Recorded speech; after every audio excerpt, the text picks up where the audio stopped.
I'm George from Scratch Golf Tips. I recently put out a little poll to see what kind of videos people wanted, and a lot of people wanted to see a video where I talk about course management. So today I'm going to look at one golf hole, one of my favorite golf holes on the PGA Tour, and I'm going to go about 3 different ways that you can play it, and then from there you can choose how you want to play it. So the hole that you're looking at on your screen right now is hole 18 at TPC San Antonio. TPC San Antonio is where they play the Valero Texas Open, which was just recently played a couple weeks ago, and it was won by Corey Connors, who Monday qualified into it. But this hole, from the blue tees, which are actually out of the picture, they're down here. It plays 530 yards. It's a long par 5, and then it has this big creek that runs across. It's a really interesting hole. Some sand danger up here. This is the last hole. So in the Valero, a lot of tournaments have been, it's kind of a make or break hole here. So it's very fun to watch, see how players approach it, and I think that a lot can be learned from it. So let's go over 3 different ways that it can be approached. The first way would be the most conservative way. Say you're playing around and you're playing pretty well and you just want to keep it that way. You don't want to take any big risks.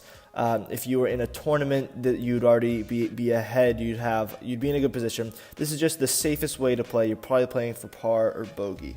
So from those tees, right around here is 170 yards out.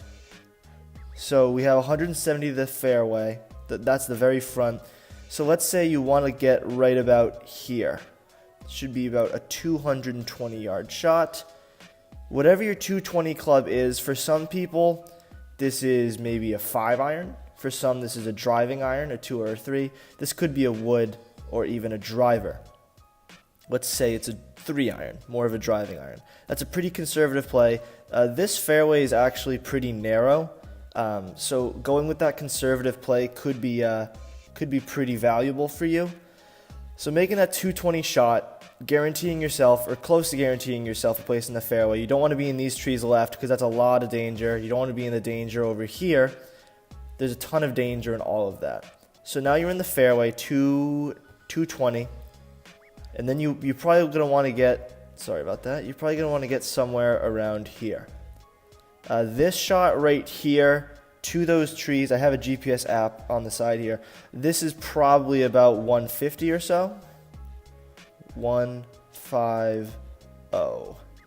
So there are a couple ways that you can approach this now. If you have a good lie, you can maybe go up here, go with a wood, try and hit it about 200. And that'll leave you with probably a wedge in.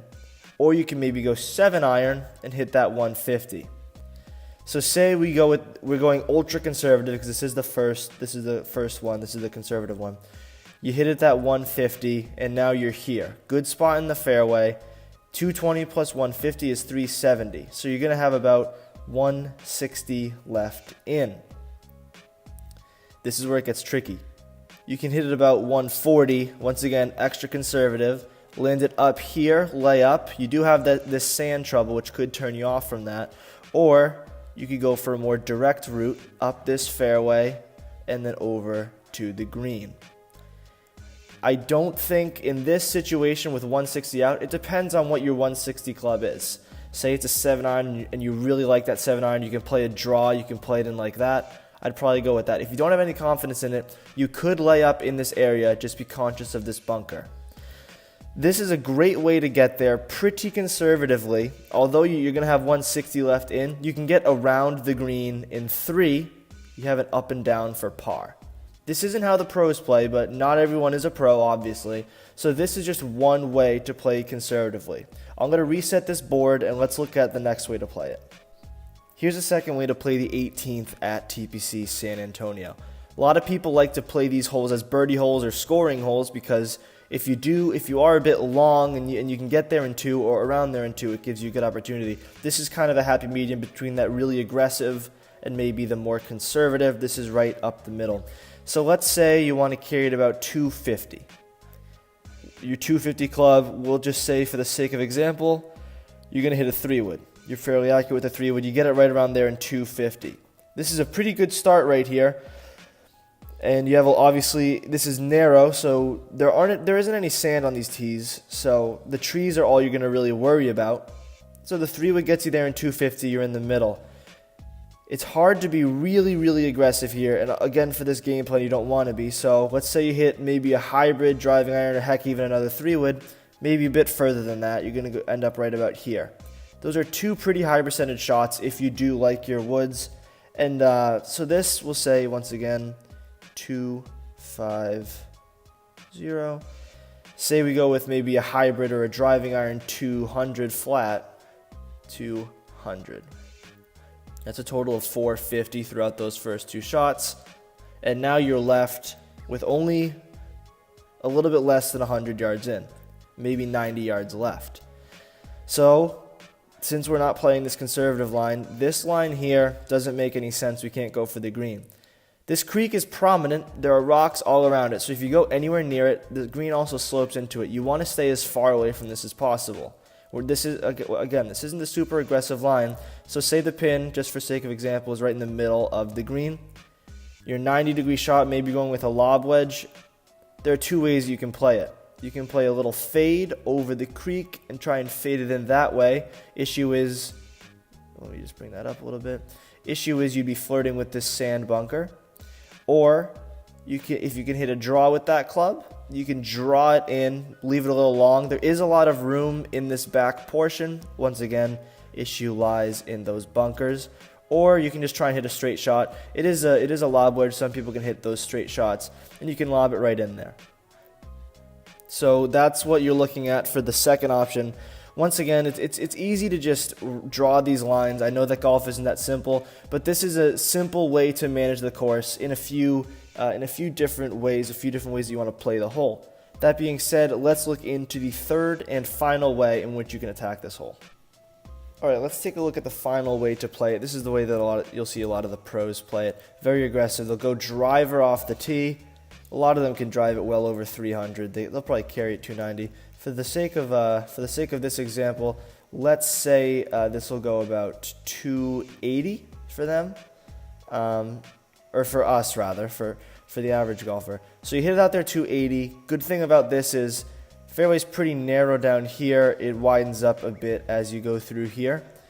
So you want to be right around that range. Obviously you don't want to be too far right, but in this Texas grass, it's not the rough here isn't as brutal as say somewhere up north or even some of the harder Bermuda grass places. So now you have, if you poke it out there 280, you've got 250 left. That's only 250 left to the pin though.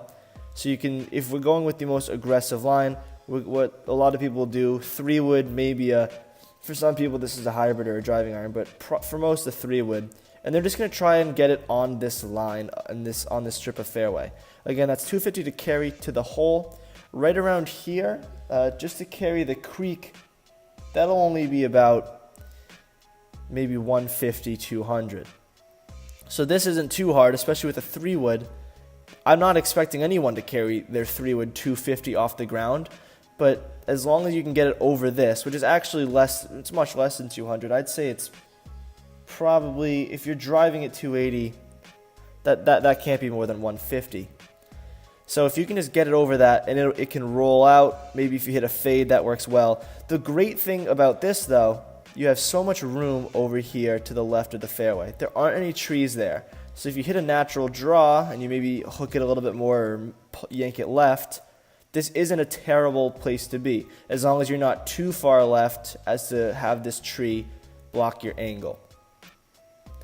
And then you have a nice angle left. So if you hit it 230, you'll be right about here where this I'm dragging this around. You'll hit it right about here, and then that's just a chip and a putt for a birdie, maybe an up and 2 for that par.